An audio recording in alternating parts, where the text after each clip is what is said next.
बिरसा मुंडा जी, पेरियार रामास्वामी नायकर जी, साहू जी महाराज, doctor Baba Saheb Ambedkar और तमाम बहुजन महापुरुषों के चरणों में कोटि कोटि नमन करते हुए सबसे पहले तो मैं आयोजक साथियों को धन्यवाद करूंगा कि मुझे इतने महत्वपूर्ण विषय पर आप लोगों ने बोलने के लिए बुलाया, अपने विचार व्यक्त करने के लिए बुलाया। Rethinking of the policies for social justice and the challenges बेहद गंभीर विषय है। ऑलरेडी 2 विषय पर चर्चा हो चुकी है। मैं समझता हूं कि चैलेंजेस बहुत बड़े हैं और बड़े चैलेंजेस का कारण है, पहले जो सरकार होती थी आजादी से पहले, कोई कितना भी कहे कि वो अंग्रेजों की सरकार एक क्रूअल सरकार थी, लेकिन उसी अंग्रेजों की सरकार में जब डॉक्टर बाबा साहेब अम्बेडकर जी को 1942 में एक लेबर मेंबर बनने का मौका मिला ब्रिटिश वायसराय की काउंसिल में, तो उस वक्त उन्होंने काम के घंटे 15 से घटाकर 8 घंटे निर्धारित किए। उसी वक्त उन्होंने मैटरनिटी लीव बेनिफिट एक्ट बनाया। उसी वक्त उन्होंने मिनिमम वेजेस निर्धारित कराए, पेमेंट ऑफ वेजेस निर्धारित कराए। तो जिसको हमारे देश की सरकारों ने उस अंग्रेजों की सरकार को क्रूअल गवर्नमेंट कहा, अगर वो क्रूअल थी भी उसके बावजूद उस सरकार ने देश के गरीबों के उत्थान के लिए डॉक्टर बाबा साहेब अम्बेडकर जी को काम करने की खुली छूट दी। और इसमें कोई शक नहीं है कि 1930, 31, 32 राउंड टेबल कॉन्फ्रेंसेस के माध्यम से जब डॉक्टर बाबा साहेब अम्बेडकर जी ने ब्रिटिश पार्लियामेंट को कन्विंस किया कि देश में अछूतों की स्थिति कितनी खराब है और उनको आगे बढ़ाने के लिए क्या करना चाहिए, उनके लिए सेपरेट इलेक्टोरेट मांगा। और उसको अंग्रेजों ने बाबा साहेब के स्ट्रॉन्ग आर्गुमेंट के बाद कन्विंस होकर स्वीकार किया और कम्युनल अवार्ड आया, जिसका विरोध में गांधी जी अनशन पर बैठे। डॉक्टर बाबा साहेब अम्बेडकर जी को धमकियां मिलने लगी कि अगर गांधी जी की डेथ हो गई इस अनशन के दौरान तो आपके पूरे अस्पृश्य समाज को कत्लेआम कर दिया जाएगा, नरसंहार कर दिया जाएगा। और बाबा साहेब के ऊपर इतना दबाव बना कि अगर ये पृथक निर्वाचन क्षेत्र मिल भी जाए, लेकिन अगर हमारी पूरी कौम को कत्ल कर दिया जाएगा तो फिर इसका मैं करूंगा क्या। और मजबूरी में 24 सितंबर 1932 को उन्हें पुनः पैक्ट करना पड़ा, जिसके बदले में सेपरेट इलेक्टोरेट की बजाय संयुक्त निर्वाचन प्रणाली मिली। तो पहला बड़ा नुकसान तो 24 सितंबर 1932 को हुआ। डॉक्टर बाबा साहेब अम्बेडकर ये जानते थे कि अगर सेपरेट इलेक्टोरेट होगा और दलित सांसदों को या विधायकों को दलित लोग चुनेंगे तो वो उनका सच्चा प्रतिनिधित्व करेगा। किंतु चूंकि गांधी जी की जान बचानी थी और साथ में पूरे समाज को कत्लेआम से बचाना था, इसलिए मजबूरी में जो समझौता हुआ, जिसकी वजह से संयुक्त चुनाव प्रणाली मिली। और अब रिजर्व सीट पर जनरल कैटेगरी के भी लोग वोट डालेंगे और उसको चुनेंगे, तो जो चुन के जाएगा वो पहली बात तो पूरी तरीके से वो केवल शेड्यूल्ड कास्ट का रिप्रेजेंटेटिव नहीं होगा, क्योंकि उसको चुनने में दूसरे लोग भी वोट डाल रहे हैं। और दूसरी बात, उसको तो फिर सबको संतुष्ट करना है। समाज के पास ये ऑप्शन भी नहीं है कि अगर वो समाज का सच्चा प्रतिनिधित्व नहीं करता तो वो उसको वापस खींच ले और अगली बार ना जीतने दे। तो एक मजबूरी बन गई और ये हमारा ट्रू रिप्रेजेंटेशन हमारे हाथ से चला गया। और उसके बाद आप सब जानते हैं जब भारत आजाद हुआ, मैं समझता हूं जो फिर सरकार बनी वो एक लिबरल सरकार थी, एक सोशल स्टेट था। उसी लिबरल सरकार के दौरान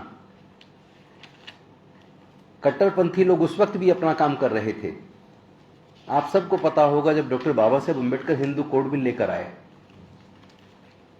आप सब लोग विद्वान हैं, क्योंकि जेएनयू एक ऐसा प्रेस्टिजियस इंस्टीट्यूशन ऑफ एजुकेशन और रिसर्च है जिसका भारत में मुझे नहीं लगता कोई दूसरा मुकाबला है।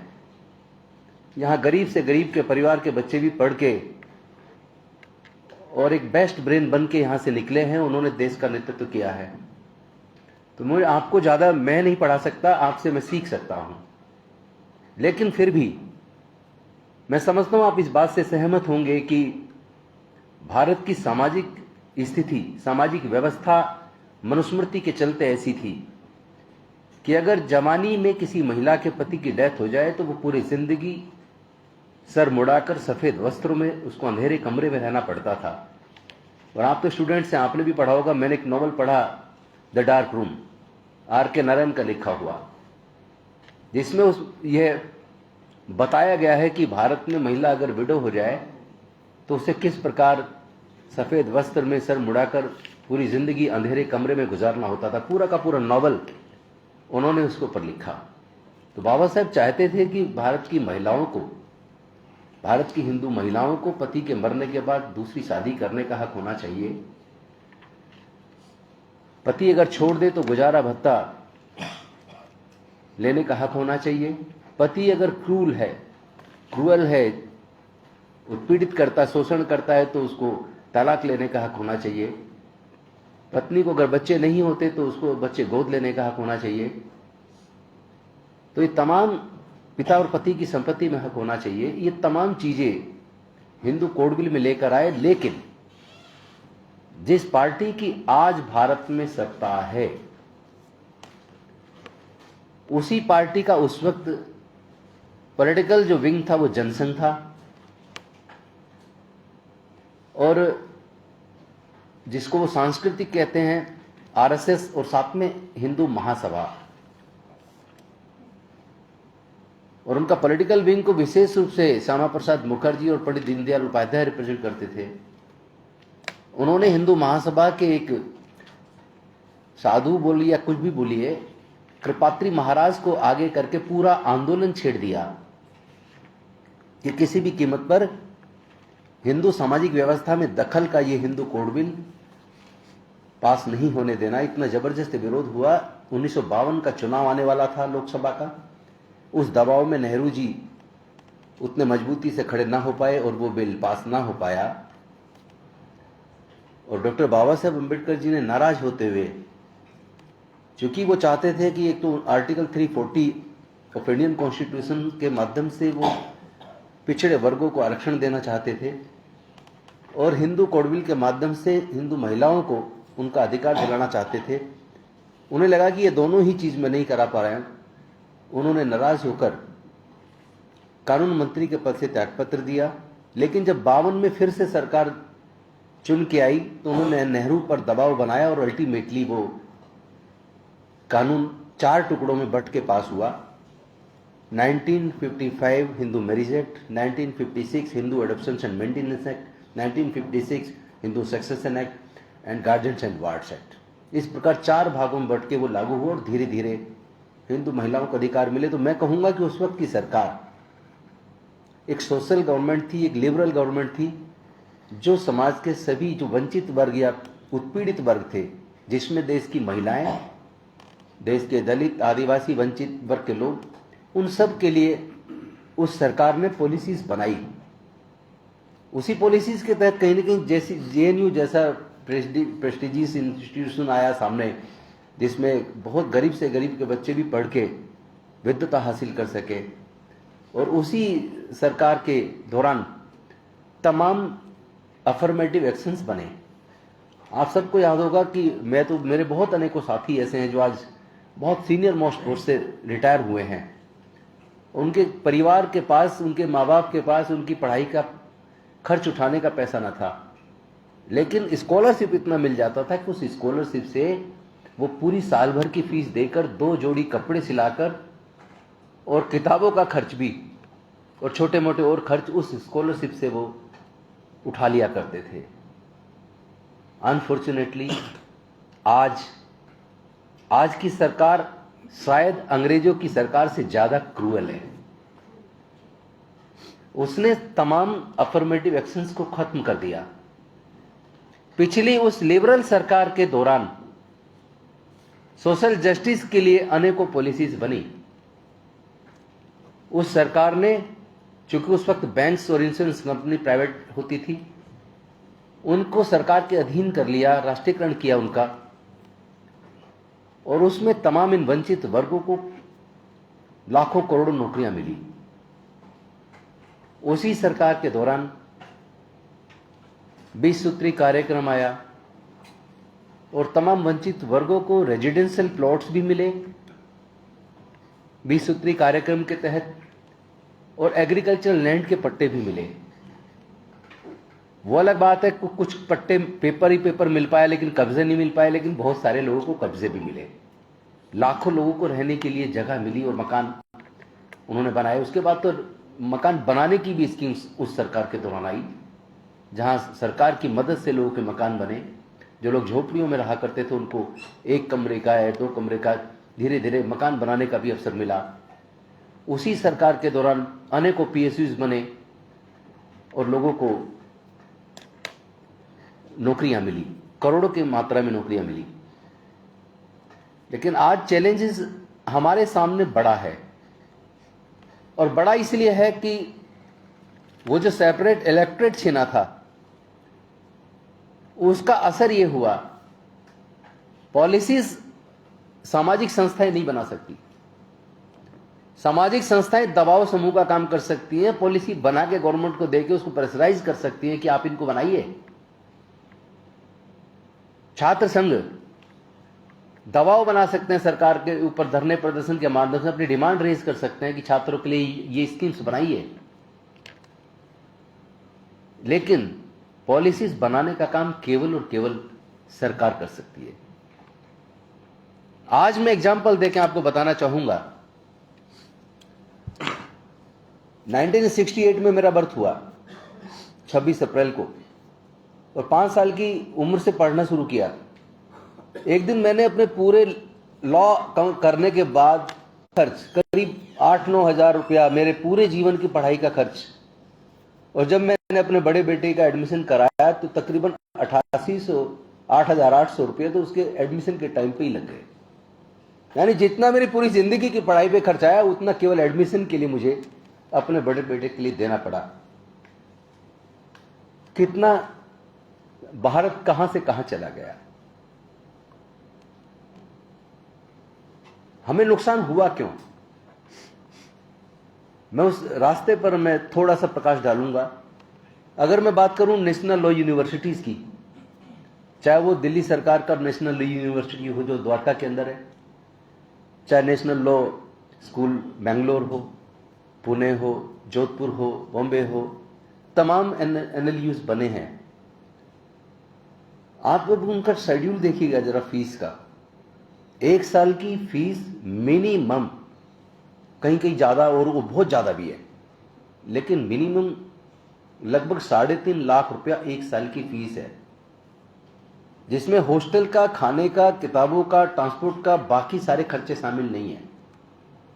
और उससे पहले एडमिशन के लिए जो मारामारी है, उसके लिए जो कोचिंग पे भी 2-3 हजार रुपया खर्च करना पड़ता है, 2-3 लाख। उसके बाद अगर आप क्वालिफाई करते हैं, इतने टफ कंपटीशन में, नेशनल इंटरनेशनल लेवल का कंपटीशन होता है, फिर आपको उस 5 साल की लॉ की डिग्री करने के लिए कम से कम 20 लाख रुपया चाहिए। मिनिमम कह रहा हूं ये मैं आपको। जब आप कुछ कोई अलग खर्चा नहीं करेंगे, केवल पढ़ाई वाला खर्च करेंगे, कम से कम 20 लाख, और 2-3 लाख आपका कोचिंग का पहले हो गया, तो यानी कि आपको 22 से 25 लाख रुपया मिनिमम केवल एक लॉ की डिग्री करने के लिए चाहिए। और कुछ जगह बहुत ज्यादा है। उसी तरह मेडिकल की डिग्री में तो करोड़ों करोड़ों रुपए तक फीस है, मैनेजमेंट की डिग्री में करोड़ों करोड़ रुपए तक फीस है। और मैं जो बता रहा हूं, मैं सरकारी की बात कर रहा हूं, अभी प्राइवेट पे तो मैं गया ही नहीं हूं। Delhi technological university, Netaji Subhash university of technology, आप उसका भी फीस का शेड्यूल देखिए। मिनिमम फीस 2,46,000 से शुरू होती है, 4 साल की डिग्री है, उससे पहले इंजीनियरिंग का जो कोचिंग का खर्चा अलग है, फिर हॉस्टल का खर्चा, खाने का खर्चा, तमाम खर्चे अगर आप जोड़ेंगे तो आप पाएंगे कि इंजीनियरिंग की डिग्री या मैनेजमेंट की डिग्री, मेडिकल की डिग्री, ये तमाम डिग्रियां करने के लिए एक पेरेंट्स को एक बच्चे के ऊपर कम से कम न्यूनतम 20 लाख रुपया खर्च करना पड़ता है। और जिन लोगों के लिए हम पॉलिसी बनाने की बात कर रहे हैं, चैलेंजेस क्या हैं, इस पे हम लोग बात कर रहे हैं।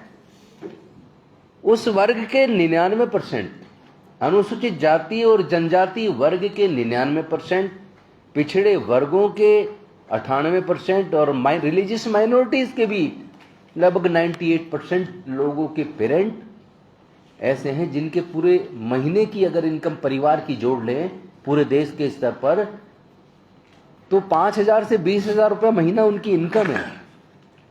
तो जिन परिवारों की इनकम 5,000 से 20,000 के बीच है, वो परिवार अपने बच्चों की मेडिकल की डिग्री, लॉ की डिग्री, इंजीनियरिंग की डिग्री, आर्किटेक्ट की डिग्री, इन तमाम तरह की डिग्री के, नौकरी की तो बात ही नहीं है, अभी तो केवल डिग्री की बात है।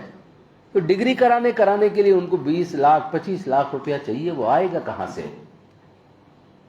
एक तो ये बड़ा चैलेंज है।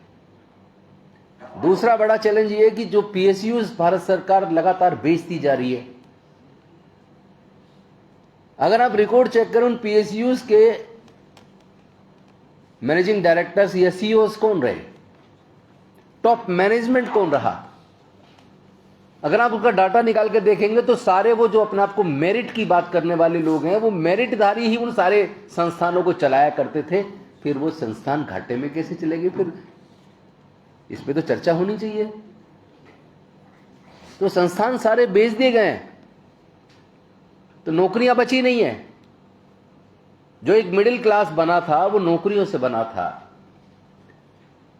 तो पहले तो मनुस्मृति ने पढ़ने नहीं दिया,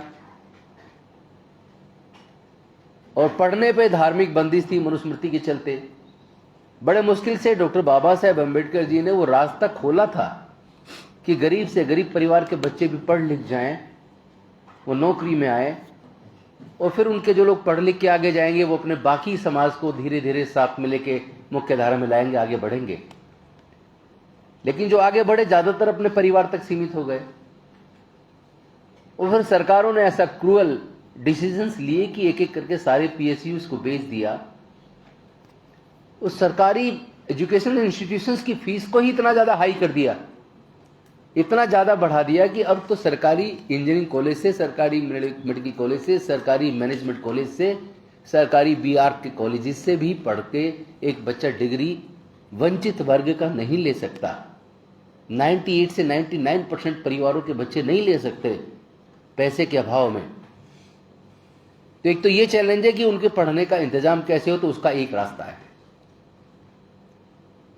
रास्ता एक सरकार अगर एक कैबिनेट में एक नोट लाके कैबिनेट में पास कर दे, 1 मिनट के अंदर सरकारी कलम से इस तरह के तमाम बच्चों की फीस माफ सरकार कर सकती है। कोई सामाजिक संस्था नहीं कर सकती, कोई स्टूडेंट यूनियन नहीं कर सकती। वो डिमांड कर सकते हैं, लेकिन करने का जो काम है वो सरकार का है।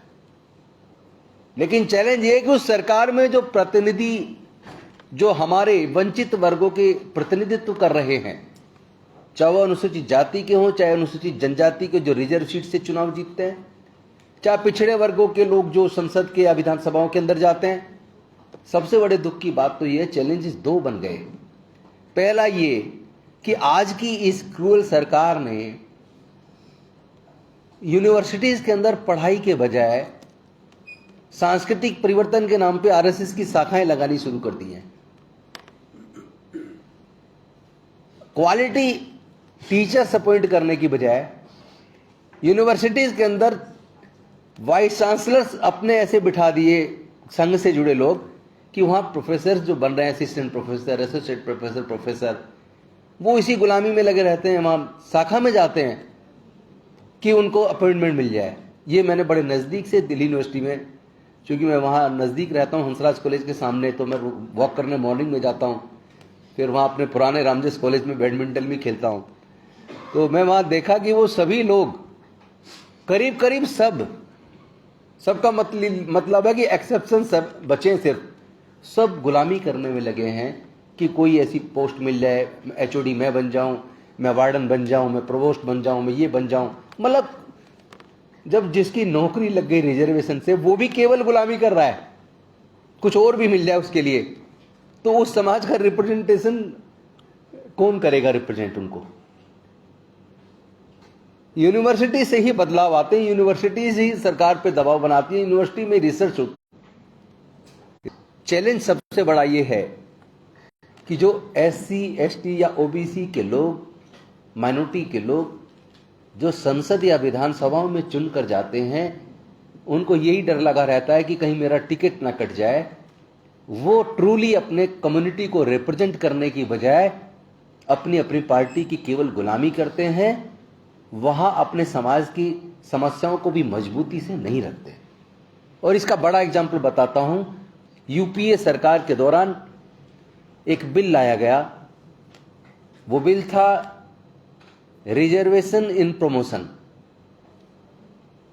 और रिजर्वेशन इन प्रमोशन के उस बिल को समाजवादी पार्टी के एक दलित सांसद ने फाड़ दिया। उसको यही नहीं पता ये बिल तुम्हारे लिए है, तुम्हारे लोगों के प्रमोशन से, उनके हक और अधिकार से जुड़ा है, लेकिन अपनी पार्टी लाइन पे उन्होंने उस वक्त उस पार्टी के नेतृत्व को भी शायद ये पता ना, मतलब उतना बुद्धि रही नहीं, सोच ही नहीं रही होगी कि तुम कर क्या रहे हो। तुम तो खुद अपने ही पैर अपनी रखी हुई कुल्हाड़ी के ऊपर मार रहे हो। ये बड़ा चैलेंज है। ये मैंने महसूस किया एक मंत्री रहते हुए। मैंने अपने मुख्यमंत्री से कहा कि हमारे खुद के जो अभाव में पढ़ाई छोड़ने को मजबूर हैं, उन सब की फीस हम माफ कर देंगे, उनकी फीस मैं इस फंड से दे दूंगा। अनफॉर्चुनेटली मेरे मुख्यमंत्री ने मुझे वो पैसा नहीं दिया। काश तमाम दलित, पिछड़े विधायक अगर मेरे साथ मेरी आवाज से आवाज मिलाकर और मंत्री रहते, मैं बोल रहा हूं सदन में, चलती विधानसभा में, क्या विधायकों को खड़े होकर मेरी बात को सपोर्ट नहीं करना चाहिए था?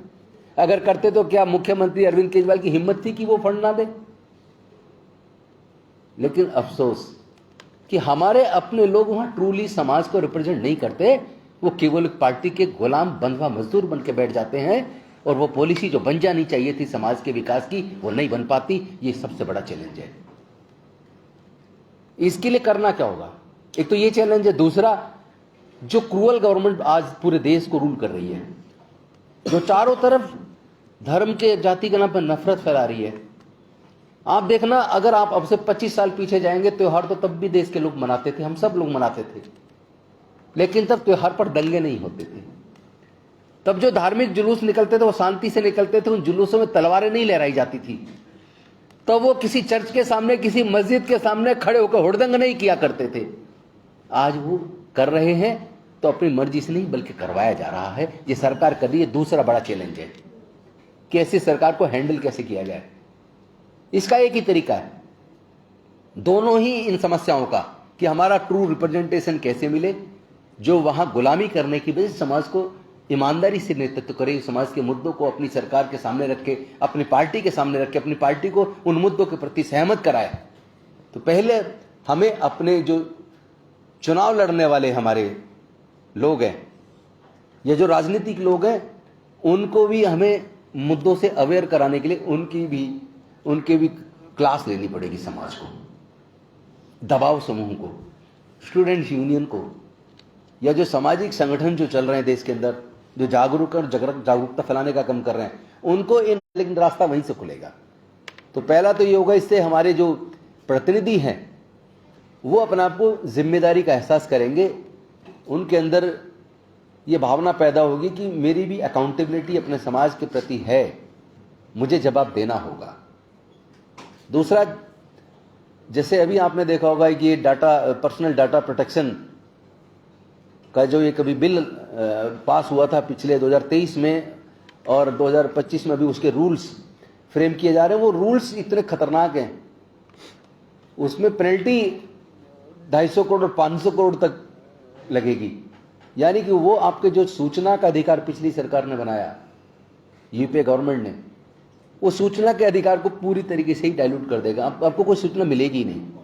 कहाँ कौन सा पुल बनने का टेंडर हुआ, क्योंकि अल्टीमेटली फंड हमारा है। ये इसलिए ये भी चैलेंजेस में आता है कि ये फंड हमारा है, हमारे लिए खर्च होना है, लेकिन वो किस हद तक डाइल्यूट होता है। जैसे स्पेशल कंपोनेंट प्लान फंड है 1979, ट्राइबल सब प्लान 1975, इतना बड़ा फंड होता है और उस फंड को पूरी तरह से डाइल्यूट किया जाता है, जबकि उसमें स्कीम बनाते वक्त प्लानिंग कमीशन